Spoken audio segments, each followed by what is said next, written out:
एक लंबे समय पहले एक गांव में आनंद, उसके माता पिता जानकी और रमैया, उसकी पत्नी नर्मदा और उसके बेटे नानी के साथ एक छोटे घर में रहता था।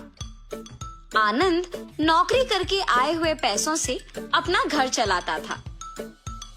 जानकी उसकी बहू नर्मदा से सारे काम करवाती थी और उसे हमेशा ताने मार मार के दुखी करती थी, मगर नर्मदा उसे कुछ ना कह के चुप बैठती थी। ऐसे कुछ साल बाद आनंद अपने नौकरी से कमाए पैसों को बचा बचा के एक बड़ा नया घर खरीदता है। आनंद के खरीदे हुए नए घर में बहुत समय से एक भूत रहती थी।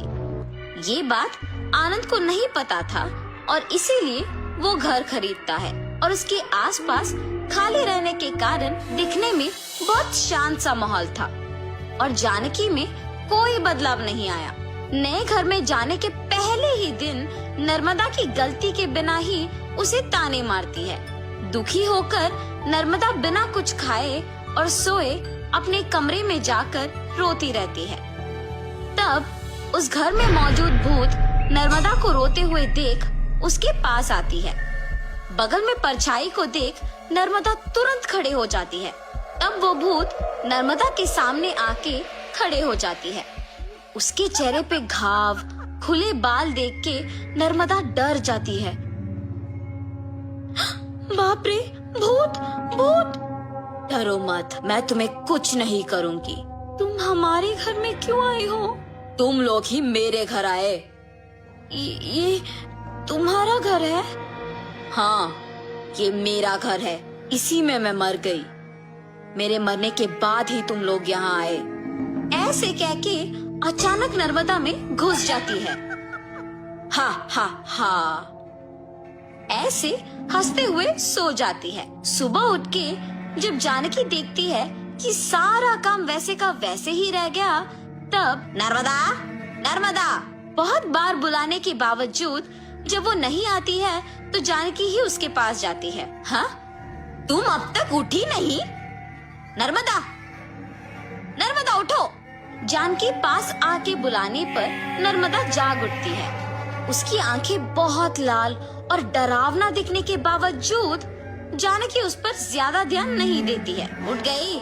जाओ, जाके सारा काम करके चाय बना के लाओ। मेरे ही सामने जोर से बात करके मुझे काम करने के लिए कह रही हो? ये कह के उसका हाथ जोर से पकड़ लेती है। नहीं, तुम कुछ मत करो। आज से सारा काम मैं ही करूंगी। मुझे छोड़ दो। जाओ, जाके सारा काम करो। ठीक है, ठीक है। ऐसे कह के जल्दी से सारे काम खत्म करती है। ये क्या सच में मेरी बहू है? इसके मुंह से कभी एक लफ्ज भी नहीं निकला और आज ये मुझसे सारा काम करवा रही है। तुरंत ये सब मुझे अपने बेटे को बताना होगा।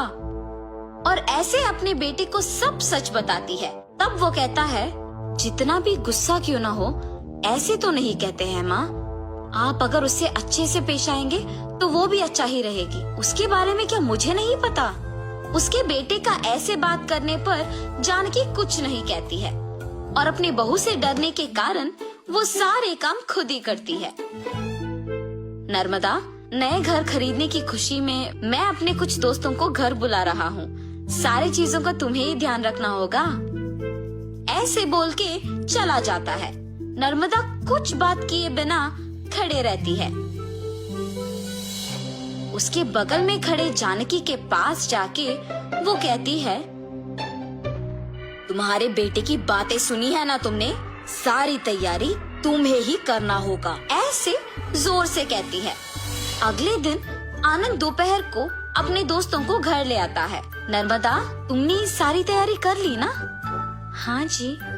और ऐसे सबको खाना परोसती है और सभी हंसते हुए बातें करते रहते हैं। सभी व्यंजन स्वादिष्ट है भाभी जी। हाँ, मेरी पत्नी के हाथों में जादू है।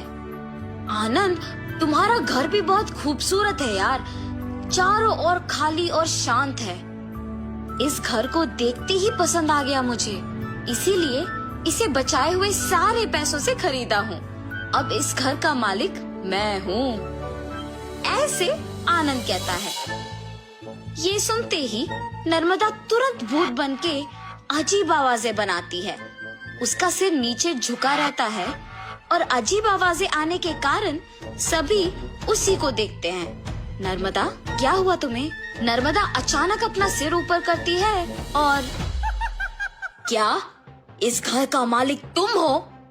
मैं हूँ इस घर की मालकिन।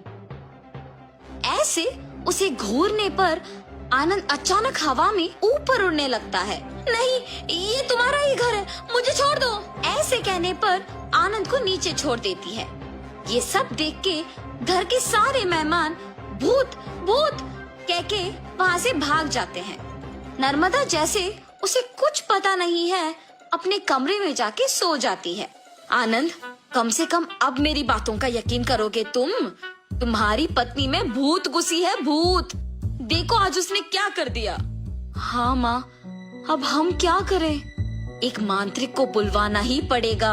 हाँ ठीक है माँ, कल उसी के पास जाएंगे। और ऐसे जब सब बैठे हुए थे, नर्मदा आती है और सभी डर जाते हैं। तब उन्हें देख कहती है, क्यों सब मुझे देख के डर रहे हैं? क्या हुआ तुम सबको? कुछ नहीं। अब आप तो कुछ भी कर सकते हो ना। क्या करना है मुझे? मैं जो बोलूँगा तुम नहीं कर पाओगी। मैं नहीं कर पाऊंगी? पहले बोलो। अच्छा, क्या तुम इस बोतल के अंदर घुस के वापस बाहर आ सकती हो? इतना ही, और मैं ये नहीं कर पाऊंगी? देखो। ऐसे बिना कुछ सोचे समझे नर्मदा में घुसी आत्मा अचानक उस बोतल में घुस जाती है और तुरंत जानकी उस बोतल का ढक्कन बंद कर देती है। भूत को मैंने इस बोतल के अंदर बंद किया है, अब इसे गांव के अंत में फेंक के आना होगा। और ऐसे उस बोतल को गांव के एकदम अंत में फेंक के आ जाती है। तब से जानकी अपनी गलती सुधार के अपनी बहू को ताने मारना बंद कर देती है। भूत के चले जाने पर सभी उनके नए घर में खुशी से जीते हैं।